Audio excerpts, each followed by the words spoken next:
하나님 말씀 우리 구약 성경 874면 우리 시편 100편에서 시편 101편 8절까지 한 절씩 교독하겠습니다.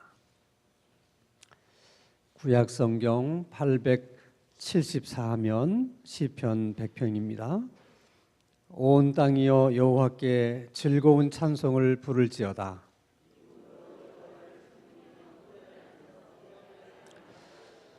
여호와가 우리 하나님이신 줄 너희는 알지어다. 그는 우리를 지으시니요 우리는 그의 것이니 그의 백성이요 그의 기르시는 양이로다.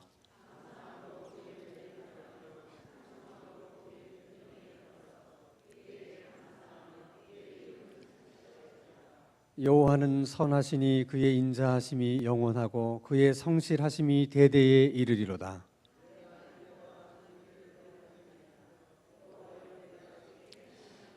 내가 완전한 길을 주목하오리니 주께서 어느 때나 내게 임하시겠나이까.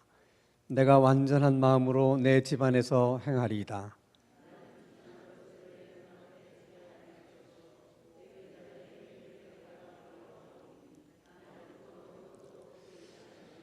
사악한 마음이 내게서 떠날 것이니 악한 일을 내가 알지 아니하리로다.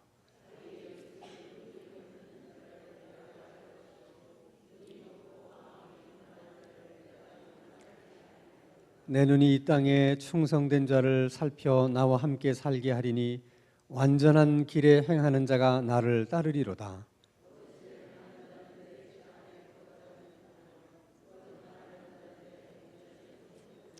팔절 다 함께. 아침마다 내가 이 땅의 모든 악인을 멸하리니 악을 행하는 자는 여호와의 성에서 다 끊어지리로다. 아멘.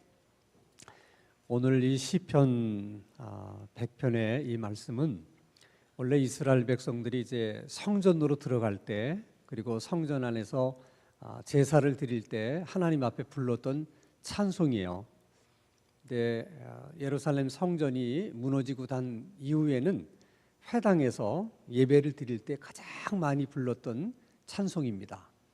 어떤 곡조로 불렀는지는 모르죠. 곡이 없으니까. 근데 가사는 시편 100편에 있는 그대로입니다.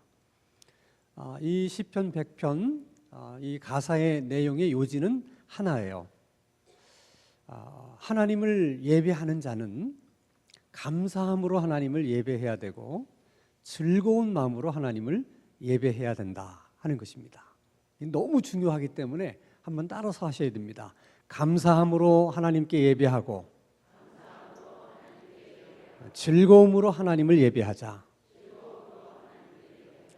이게 감사라고 하는 것과 즐거워하는 것은 이 동전의 양면 같은 거예요. 늘 이렇게 감사하다 보면 그 마음이 즐거워지고요. 즐겁게 찬송을 부르고 예배를 하면 그 마음에 무슨 마음이 생기느냐면 감사한 마음이 생겨요. 그래서 하나님 앞에 나가는 자는 항상 감사함으로 그리고 즐거움으로 그렇게 하나님을 예배해야 된다는 거예요. 그러면 찬송을 불러도 감사한 마음으로 불러야 되고 또 즐거운 마음으로 불러야 됩니다. 하나님 앞에 예물을 드려도 감사한 마음으로 드려야 되고 즐거운 마음으로 드려야 돼요. 기도를 해도 감사한 마음으로 기도해야 되고 즐거운 마음으로 기도해야 돼요. 그러니까 하나님 앞에 드려지는 거, 하나님 앞에 예배는 항상 감사함으로 즐거움으로. 하나님이 우리에게 말씀을 하시면 우리는 또 어떤 마음 자세로 그 말씀을 받아야 되는가? 감사한 마음으로 그리고 즐거운 마음으로. 하나님의 말씀을 들을 때 감사한 마음으로 듣고 즐거운 마음으로 들어야 된다는 거예요. 자, 그러면 오늘 본문 1절 말씀을 한번 같이 읽겠습니다. 시작. 온 땅이여 여호와께 즐거운 찬송을 부를지어다. 온 땅이여 할 때 온 땅이라고 하는 것은 이 땅에 사는 모든 사람들을 가리키는 거예요. 이 땅에 있는 모든 사람들은 다 즐거운 찬송을 불러야 된다. 다시 말하면 이 땅에 사는 모든 사람들은 하나님께 감사함으로 예배하고 즐거운 마음으로 예배를 드려야 된다. 이것이 하나님 아버지의 바람이시고 뜻이에요. 하나님은 자신이 만든 모든 피조물들이 이렇게 감사한 마음으로 즐거운 마음으로 창조주신 하나님을 예배하기를 원하세요. 그러니까 우리가 전도를 해야 되는 이유도 우리 입장에서는 전도해서 그 사람 구원받게 한다, 또 천국 가게 한다, 이제 우리 그렇게 생각하죠. 틀린 말은 아니에요. 그러나 하나님의 입장에서 보면 우리가 어떤 사람을 전도한다는 것은 그 사람을 예배자로 만드는 거예요. 그러니까 온 땅의 모든 사람들이 하나님을 예배하기를 하나님이 원하시기 때문에, 그래서 우리가 전도를 해서 그 사람을 예배자로 만들어서 하나님을 예배하는 자로 세우는 거예요. 그래서 하나님이 전도를 기뻐하실 수밖에 없는 거예요. 그래서 본래는 우리가 하나님 앞에 주일 예배를 드릴 때마다 할 수만 있으면 새 가족을 전도해서 한 사람이라도 그 예배 가운데 참여하게 하는 것이, 그것이 어떤 의미에서 하나님 앞에 가장 영화로운 예배를 드릴 수 있는 것이고, 우리가 하나님이 가장 기뻐하시는 예물을 하나님 앞에 드리는 것이 될 수 있어요. 그러니까 우리가 많은 액수의 헌금을 드리는 것보다는 이렇게 예배자가 아닌 사람을 전도해서 하나님이 예배하는 자리에 우리와 함께 앉게 하고 그가 하나님을 예배하는, 그것을 하나님이 가장 기뻐하신다는 거죠. 우리가 항상 그런 마음이 있어야 돼. 하나님의 선하신 뜻과 기뻐하시는 뜻이 그런 데 있구나. 그러니까 여러분들이 누구를 전도해서 함께 예배를 드릴 때는 전도하지 않은 사람은 그 심정을 잘 모르잖아요. 전도한 사람은 마음속으로 오늘 하나님이 내가 데리고 온 이 사람으로 인해서 얼마나 기뻐하실까, 얼마나 하나님이 좋아하실까, 이런 생각을 하면 내 마음도 즐거워지고 그렇게 전도하게 한 하나님이 너무 감사하다는 생각이 드는 거죠. 그래서 끊임없이 우리가 그런 마인드를 가지고 살아야 된다는 거예요. 자, 온 땅이요 즐거운 찬송을 부를지어다. 자, 찬송가에 즐거운 찬송이 따로 있고 슬픈 찬송이 따로 있는 게 아니에요. 아무리 곡조가 슬픈 곡조의 찬송이라도 하나님 앞에 드려지는 찬송은, 예배로 드려지는 찬송은 다 어떻게 불러야 된다는 거예요. 즐겁게 불러야 된다는 거예요. 그래서 우리가 이제 장례식에서 이제 그 장례 찬송을 부를 때도 이제 우리가 이제 장례식을 하다 보면 이제 돌아가신 분에 대한 생각을 많이 하기 때문에 찬송을 불러도 마치 고인을 기리는 듯한 그런 찬송으로 생각하기가 쉬워요. 이게 구분하기가 너무 어려워서, 그래서 최근에는, 예전에는 장례 예배 이렇게 했는데, 이게 어떻게 보다 하다 보니까 이게 하나님 앞에 찬송을 부르는 것이 아니고 마치 고인을 생각해서 고인을 위해서 부르는 그런 노래처럼 이렇게 이제 사람들의 생각 속에 그런 모습들이 보이기 때문에 이거 곤란하다. 그래서 최근에는 장례 예배라는 말을 쓰지 않고 장례 예식이라고 이렇게 얘기를 해요. 그러나 어쨌든 찬송이라고 하는 것은 사람에게 부르는 노래가 아니에요. 찬송은 누구에게 부르는 노래예요? 하나님에게 부르는 노래예요. 그러니까 고인을 기리려고 하면 그분을 위해서 새로 작곡 작사를 해가지고 그렇게 해서 그 사람을 위해서 불러주는 건 좋지만 찬송가를 불러줄 수는 없는 거예요. 찬송은 누구에게 부르는 거예요? 하나님 앞에. 그러니까 장례 찬송도 어떻게 불러야 돼? 즐거운 마음으로 불러야 돼요. 아멘.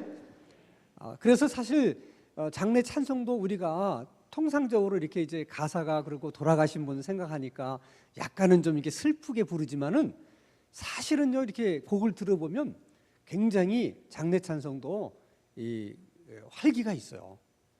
그러니까 항상 그런 생각을 가지고 힘차게 불러야 돼. 즐거운 마음으로 불러야 돼. 자, 2절 말씀을 한번 또 보겠습니다. 자, 시작. 기쁨으로 여호와를 섬기며 노래하면서 그의 앞에 나갈지어다. 늘 얘기하지만 시편이기 때문에 똑같은 말을 똑같이 안 써요. 항상 똑같은 말을 이게 다르게 쓰죠. 시기 때문에 그래요. 그래서 기쁨으로 여호와를 섬기며 하는 것은 예배하며 하는데, 그 예배한다는 말 대신 뭐라고 썼어요? 섬기며. 노래하면서 본래는 찬송하면서 그래야 되는데 똑같은 말을 또 쓰지 않으려고 어떻게? 노래하면서.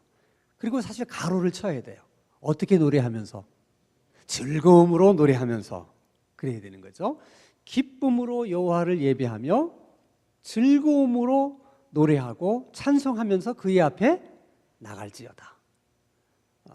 항상 하나님 앞에 나가는 자는 감사한 마음과 즐거움으로 나가야 되고 또 그 감사한 마음과 즐거운 마음으로 하나님 앞에 찬양도 드리고 기도도 드리고 예물도 드리고 다 이렇게 드려야 된다는 거예요. 자, 그래서 예배에 있어서 중요한 원칙이 하나 있어요. 자, 예배를 드리는 자가 있고 예배를 받는 자가 있어요. 그러면 드리는 자와 받는 자 중에 어느 쪽에다가 초점을 맞춰야 되느냐? 그럴 때 예배를 받으시는 분에 초점을 맞춰야 돼요. 이것이 기독교 예배의 원칙이에요. 그래서 여러분 구약 시대의 제사 제도를 보면 모든 것은 하나님이 다 일일이 지시를 하세요. 자, 하나님 앞에 드려지는 제물을 인간이 선택할 수 있는 권한이 없어요. 하나님께 드려지는 제물은 양, 또 소 이런 것을 하나님이 다 지정해 줬어요. 그러니까 하나님이 지정하지 않은 제물은 드릴 수 있다 없다? 없어요. 하나님은 다 제물을 지정을 해요. 제물만 지정하는 것이 아니라 그 제물을 어디에서 드려야 되는지 장소도 지정을 하세요. 그래서 꼭 하나님이 지정하신 장소에서만 제물을 드릴 수가 있어요. 어떻게 드려야 되는지 절차도 다 하나님이 일일이 지시를 하세요. 또 제사를 드릴 때 그 제물을 누가 드려야 되느냐 하는 것도 또 다 지시를 하세요. 왜 하나님께서 일일이 그걸 다 지시하는가? 제사는 누가 받으시는 거니까? 하나님이 받으시는 거기 때문에 하나님이 다 지시를 하시는 거예요. 그게 굉장히 중요한 거예요. 초점은 하나님에게 맞춰야 돼. 자, 그러면 하나님은 늘 감사한 마음으로 예배하고 즐거운 마음으로 예배를 하라고 그랬는데 어느 날 내가 여러 가지 스트레스를 받고 안 좋은 일이 생겼는데 그런 마음을 가지고 주일날 왔어요. 감사한 마음이 있어요, 없어요? 없습니다. 즐거운 마음이 있어요, 없어요? 없습니다. 자, 그럴 때는 어떻게 해야 돼요? 그럴 때 많은 사람들이 착각하기 쉬운 것은 내가 기분이 안 좋으면 하나님도 안 좋은 것으로 생각해요. 내가 슬프면 하나님도 슬플 거라고 생각해요. 그래서 슬프게 찬송하고 본인이 어려우면 어려운 대로 그렇게 하고 근데 그렇지 않다는 거예요. 그것은 내가 내 마음이 슬픈 것뿐이지 내 마음이 슬프다고 해서 하나님이 슬픈 것은 아니에요. 그러니까 모든 것을 하나님께 맞춰야지 내게 맞춰서는 안 된다는 거예요. 내가 기분이 안 좋으니까 하나님도 기분이 안 좋으셔야 됩니다. 그래서는 안 된다는 거야. 오히려 내가 기분은 안 좋지만은 하나님에게 맞추기 위해서 믿음으로 감사할 게 없지만 어떻게? 하나님 앞에 예배는 감사함으로 드려야 되니까 믿음으로 감사한 마음으로 찬송도 부르고 또 예배를 드리는 거예요. 하나도 기분학적으로 즐겁지 않아요.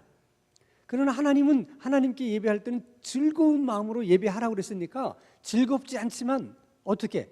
믿음으로 즐거운 것처럼 그렇게 예배를 드리라는 거야. 근데 놀라운 것은 여러분 믿음으로 하면 믿음대로 돼요, 안 돼요? 이게 돼요. 이게 예배 안에 감추어진 신비예요. 그러니까 왜 하나님이 우리를 보고 예배를 하라고 하느냐? 물론 1차적으로 우리가 드리는 예배를 통해서 하나님이 영광을 받으시지만은 거기에는 우리들을 위한 것도 있는 거야. 하나님이 우리를 너무 잘 아세요. 그러니까 너희들이 마음이 울적하고 기분이 상하고 그런 상황을 가지고 다 하나님 앞에 오는 걸 알아요. 그러나 일단 하나님 앞에 왔으면 그거 다 내려놓고 믿음으로 감사하고 믿음으로 즐거워하라는 거예요. 근데 그러는 중에 예배 중에 그러는 중에 정말 우리는 믿음을 가지고 한 것뿐인데 하나님은 우리 믿음대로 정말 우리 마음에 감사한 마음을 주시고 즐거운 마음을 주시는 거야. 이게 여러분 어디 가서 여러분 이렇게 할 수 있겠어요? 사람들이 마음이 울적하면 주로 이제 단란주점이나 이런 데 가서 한잔하고 노래를 부른대. 근데 노래를 부르고 나면 속은 시원해요. 그럴 거예요. 다 뭐 하니까. 그런다 그래서 그 마음속에 감사한 마음이 채워지느냐, 평안한 마음이 채워지느냐, 즐거운 마음으로 채워지느냐? 그렇진 않아요. 그것은 여러분 돈으로 할 수 있는 게 아니에요. 만약에 그렇게만 할 수 있다면 떼돈 벌어요. 근데 그것을 어디서만 그럴 수 있다는 거예요? 하나님 앞에 나와서 예배에서만 그럴 수 있다는 거예요. 그러니까 예수 믿는 사람들에게는 인생을 사는데 큰 무기가 있는 거예요. 어떤 경우든 예배에 와서 바꿀 수 있는 거예요. 아멘? 그런 믿음이 있어야 돼. 여기 나와서 믿음으로, 믿음으로 그렇게 해야 되는 거예요. 믿음으로. 자, 그러면 우리가 이런 생각이 들 수 있죠. 왜 꼭 우리가 하나님 앞에 맞춰야 되느냐? 왜 우리가 꼭 하나님 앞에 맞춰서 해야 되느냐? 그 이유를 설명해요. 자, 3절입니다. 중요한 말씀이에요. 같이 읽겠습니다. 시작. 여호와가 우리 하나님이신 줄 너희는 알지어다. 그는 우리를 지으시니요 우리는 그의 것이니 그의 백성이요 그의 기르시는 양이로다. 잘 보세요. 우리가 하나님 앞에 맞춰야 되는 이유, 우리가 감사함으로 즐거움으로 하나님께 예배해야 될 이유가 뭐냐? 하나님은 우리를 지으신 자라는 거죠. 그래서 우리는 하나님의 소유라는 거예요. 자, 우리는 그의 백성이다. 그러면 하나님은 우리를 다스리시는 왕이라는 거죠. 우리가 그의 기르시는 양이라 그럴 때는 그분은 우리를 기르시는 목자시라는 거죠. 여기서 중요한 포인트는 하나님이 나를 지으셨구나. 하나님은 나를 지으신 분이라고 하는 그 사실로 인해서 감사하고 즐거워하라는 거예요. 하나님은 나를 다스리시는 왕이시라는 사실 때문에 하나님께 감사하고 하나님을 즐거워하라는 거예요. 하나님은 목자이시기 때문에 그 사실로 인해서 하나님을 즐거워하고 기뻐하라는 거예요. 이게 여러분 아주 간단한 얘기 같지만 굉장히 중요한 거예요. 심오한 거예요. 나로 인해서 기뻐하라는 게 아니고 누구로 인해서? 하나님으로 인해서. 하나님이 나를 지으셨구나. 하나님은 나를 지으신 분이라는 그런 생각 때문에라도 하나님에 대해서 감사한 마음을 가지고 그걸 즐거워하라는 거예요. 자, 이것을 하박국 선지자는 이렇게 설명을 해요. 자, 무화과 나무가 무성하지 않고 포도나무에 열매가 없고 감람나무에 소출이 없을지라도 밭에 먹을 것이 없고 우리에 양이 없고 외양간에 소가 없을지라도 나는 여호와로 인하여 즐거워하며 구원의 하나님으로 인하여 기뻐하리로다. 근데 일반적인 사람들은 뭐 때문에 즐거워하겠습니까? 무화과 나무가 무성해서, 포도나무에 열매가 많아서, 감람나무에 소출이 있기 때문에, 외양간에 소가 많고 우리의 양들이 많기 때문에 감사하고 즐거워하는 거죠. 아니 그럼 무화과 나무가 무성하지 않아도 됩니까? 밭에 소출이 없으면 좋은 거예요? 그건 아니에요. 물론 우리들은 우리 무화과 나무 밭에 무화과 나무가 무성하기를 위해서 기도해요. 내가 포도 농사를 하는 사람이라면 내 포도밭에 포도가 열매가 많이 맺히기를 위해서도 기도해야 돼요. 그게 중요해요. 기도해요. 자, 그런데 우리가 그렇게 기도한다고 하면 그러면 하나님을 믿는 사람의 무화과 밭은 항상 풍성하고 하나님을 믿지 않는 사람의 무화과 밭은 항상 무화과가 소출이 없느냐? 그렇지 않다는 거야. 하나님은 공평하신 하나님이기 때문에 악인이나 선인에게나 똑같이 비를 내리시고 똑같이 햇빛을 주세요. 그러니까 안 믿는 사람도 심는 대로 거두게 하세요, 하나님은. 그러니까 열심히 농사를 지면 안 믿는 사람의 포도밭에도 열매가 많이 있을 수 있고 감람나무의 소출이 많이 있을 수 있어요. 중요한 것은 우리와 그들과의 다른 것이 뭐냐? 그들은 무화과나무가 무성한 것으로만 인해서 감사를 해요. 즐거워해요. 그러니까 항상 어떤 두려움이 있겠어요? 무화과나무가 무성하지 않으면 어떻게 하나?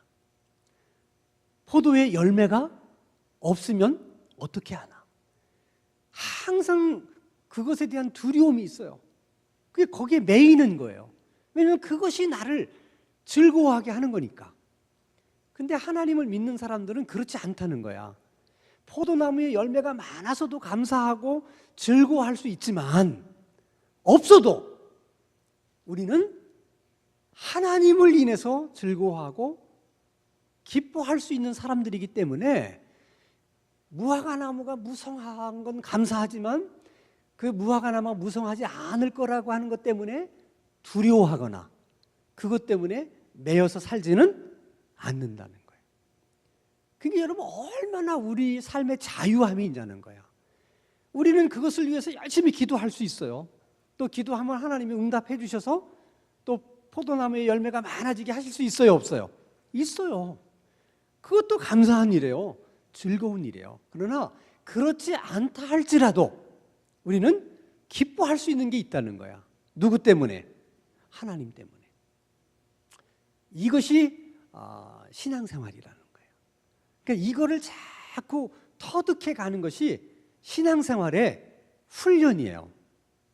근데 우리가 잘못 생각하면 그저 우리가 하나님 믿어서 그저 하나님의 힘으로 하나님의 힘을 빌려다가 그냥 무화과나무가 항상 무성하도록 하기를 원하고 포도나무의 열매가 많아지기를 항상 원하고 항상 그것만 집착하고 안 믿는 사람처럼 없으면 두려워하고 이제 그렇게 살면 안 되는데 우리가 그렇게 살 가능성들이 있는 거죠. 그것은 바른 신앙생활이 아니에요.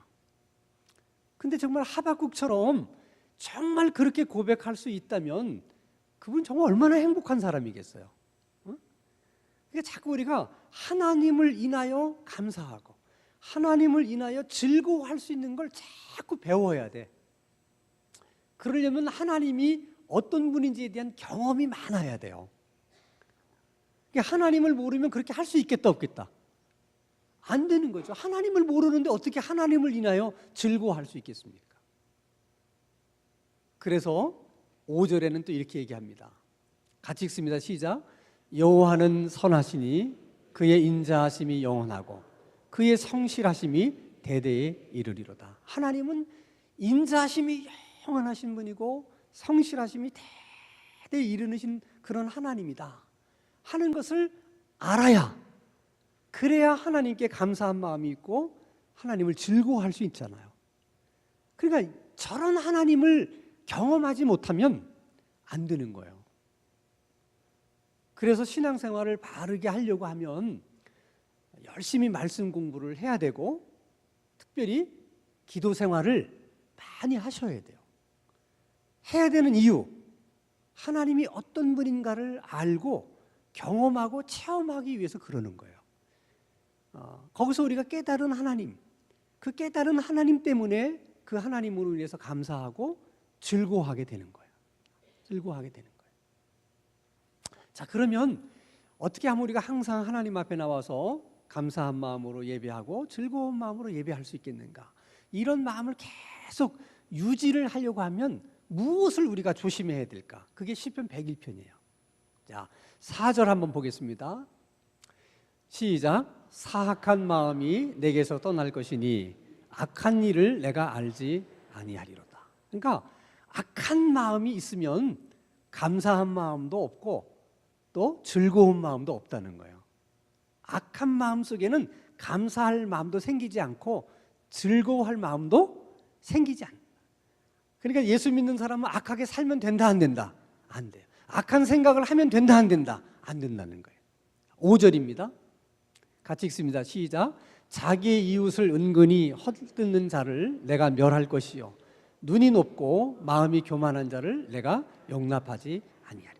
그러니까 뒤에서 남을 은근히 헐뜯게 되면 감사한 마음이 생긴다 안 생긴다? 안 생긴다. 즐거운 마음이 생긴다 안 생긴다? 안 생긴다. 근데 이게 또 뒤집어 얘기하면요, 늘 감사하고 늘 즐겁게 이렇게 사시는 분은 저렇게 헐뜯고 싶은 생각이 또 안 든다는 거야. 그러니까 믿음의 생활이라는 게 참 묘한 거야. 이걸 하면 이걸 안 하게 되고 또 이걸 하면 이걸 또 안 하게 돼. 그렇게 되는 거예요. 자, 또 7절 말씀 시작. 거짓을 행하는 자는 내 집안에 거주하지 못하며 거짓말을 하는 자는 내 목전에 서지 못하리로다. 그러니까 거짓말하는 사람에겐 감사한 마음이 있다 없다? 없어요. 거짓말하는 자에게 즐거운 마음이 있다 없다? 없어요. 그러니까 늘 거짓말을 하고 살면 안 되는 거예요. 그러니까 거짓말을 늘 하고 살면 하나님을 예배할 수 있어요 없어요? 안 돼. 그냥 예배 자리에 나와서 앉아 있을 수는 있지만은 하나님이 원하시는 감사로 드리는 예배, 즐거움으로 드리는 예배는 드릴 수가 없는 거예요. 8절입니다. 같이 읽습니다. 시작. 아침마다 내가 이 땅의 모든 악인을 멸하리니 악을 행하는 자는 여호와의 성에서 다 끊어지리로다. 그러니까 항상 예배자로서 우리가 살아가려고 하면 악한 생각도 하지 말고 악한 마음도 품지 말고 악한 말도 하지 않고 악한 행동도 하지 않아야 됩니다. 그러니까 하나님 앞에 예배자로 살기 위해서 그런 부분을 항상 우리가 조심하고 우리 자신의 삶을 잘 다듬어야 된다는 거예요. 자, 그러면 우리가 하나님 앞에는 이렇게 감사한 마음으로 예배하고 이제 즐거운 마음으로 예배를 해야 되는데, 이제 한국 교회는 이제 유교적인 영향을 많이 받아서 경건하게 예배는 드려요. 한국인들이 드리는 예배를 보면. 근데 경건하게 예배는 드리는 것 같은데 즐거운 예배는 좀 아닌 것 같아요. 그러니까 우리들은 그 유교의 영향이라는 게 뭐냐면 감정을 이렇게 쉽게 나타내지를 않는 거예요. 그러니까 슬퍼도 슬프다는 표정을 다 이렇게 표현하지 않고, 좋아도 즐거워도 그걸 다 하지 않는 것이 그게 어떤 군자의 모습이라고 생각하는 거죠. 그런 영향을 우리가 이렇게 늘 받아서 예배 때도 우리가 즐거우면 즐거움을 표현해야 되고 즐겁게 하나님을 예배해야 되는데 그런 부분이 너무 우리는 약한 것 같아요. 엄숙하고 경건하긴 한데 즐거운 예배는 아닌 것 같아요.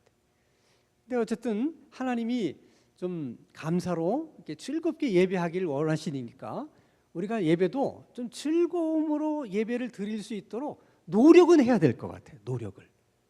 어떻게 하면 여러분 즐겁게 예배를 드릴 수 있겠어요? 일단 장단이 잘 맞아야 돼. 제가 할렐루야 그러면 여러분 아멘 이래야지 뭔가 분위기가 이게 즐거워지지. 제가 할렐루야 그런데 여러분 가만히 있는다든지, 또 내가 이제 뭐 좀 썰렁한 유머를 하더라도 여러분들이 막 그냥 좀 과장되게 막 웃어주고 이래야지 이제 용기가 나서 이게 분위기가 좋은데, 썰렁한 유머를 했는데 나도 야 이거 썰렁하구나 생각했는데 진짜 썰렁해. 그러면 그 다음부터는 제가 이제 두려워가지고 그럼 갑자기 예배가 또 경직돼. 자, 중요한 것은 여러분, 우리가 어떻게 하면 감사하며 살고 어떻게 하면 즐거워하며 살 수 있을까? 그걸 우리는 예배 시간을 통해서 훈련받는 거예요. 어떻게 우리 인생이 감사한 게 많겠어요? 어떻게 우리 인생이 즐거운 게 많겠어요? 아니에요. 하나님도 아세요. 그렇지만 우리가 어쨌든 주일날마다 예배는 와야 되잖아요. 예배는 드려야 되잖아요. 근데 하나님이 그걸 원하시니까 매주 와서 믿음으로 감사하는 거예요. 믿음으로 즐거워하는 거예요. 왜? 그래야지만 하나님이 그 예배를 받으시니까. 그러니까 믿음으로 그렇게 하다 보면 믿음대로 하나님이 되게 하시는 거예요. 그럼 그렇게 늘 예배 생활을 하다 보면 어느 순간에 가서 진짜 삶이 감사해지고 삶이 즐거워지는 거예요. 그래서 예배 훈련이 중요하다. 또 한 가지는 우리가 이제 믿는 사람으로서 이제 언어 훈련이 중요하다는 걸 제가 늘 강조하잖아요. 말이 안 바뀌면 신앙생활이 안 바뀝니다. 그 말을 바꾸는 그 언어 훈련 중에 가장 좋은 게 찬송이에요. 이 찬송가의 가사는 다 믿음으로 된 말들이에요. 그러니까 찬송을 쫙 부르면 자꾸 여러분들이 믿음으로 말하게 되는 효과가 있어요. 그러니까 찬송을 감사한 마음으로 다 불러보세요. 어느 찬송이든 즐거운 마음으로 이렇게 불러보세요. 그러면 진짜 감사하지 않던 마음에 감사한 마음이 막 생기고요. 전혀 즐겁지 않았는데 찬송을 그렇게 막 힘차게 부르다 보면 어느 순간 정말 즐거워져요. 그게 언어가 가지는 힘이에요. 그래서 찬송이 참 중요한 거예요. 찬송을. 찬송은 절대로 청승맞게 부르면 안 돼요. 찬송을 어떻게 즐겁게 감사함으로 계속 부르라는 거예요.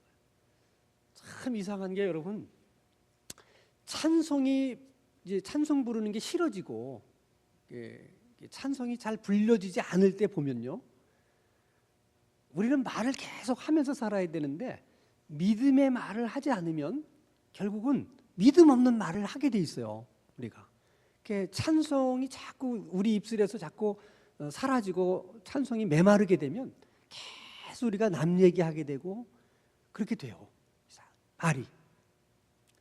근데 여러분 한번 실험을 해보세요. 계속 찬송을 부르고 감사한 마음이 생기고 막 이러면 남 얘기하고 싶은 생각이 안 들어.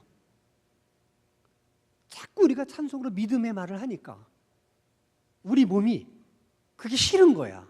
남 얘기하고 막 이런 게 싫어. 우리 몸에서 반응이 와. 우리 몸은 싫은 건 안 하거든요. 그게 저절로 안 하게 되는 거예요. 그래서 여러분 찬송을 열심히 부르세요. 찬송을. 그래서 이런 것도 한번 해보고 싶어. 나는 찬송가 경연대회를 하는데 찬송가 곡이 많으니까 한 30곡만 정해가지고 그냥 몇 장 하면 1절에서 4절까지 가사 안 틀리고 쫙 부르기. 이렇게 한 번씩 몇 장 그러면 또 쫙 4절까지 부르기. 찬송가를 4절까지 다 이렇게 부를 수 있도록 계속 반복할 필요가 있어요. 물론 그래도 잊어버리긴 하지만 그래도 또 옆에 사람이 부르면 그냥 따라서 안 보고도 부를 수 있을 정도 되게.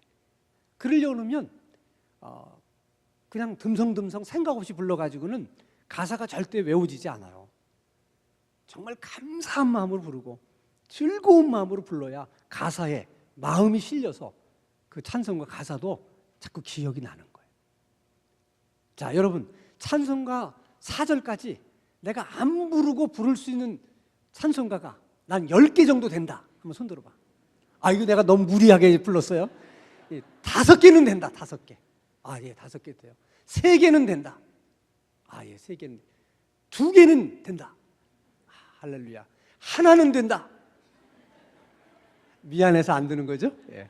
오늘 결심하십시다. 그래서 일단 뭐 10곡까지는 아니더라도 내 찬송가 18번 한 3곡은 우리가 4절까지 부를 수 있도록 이제 훈련해서 이번 한 주간 열심히 한번 찬송가를 불러보실 수 있기를 바랍니다.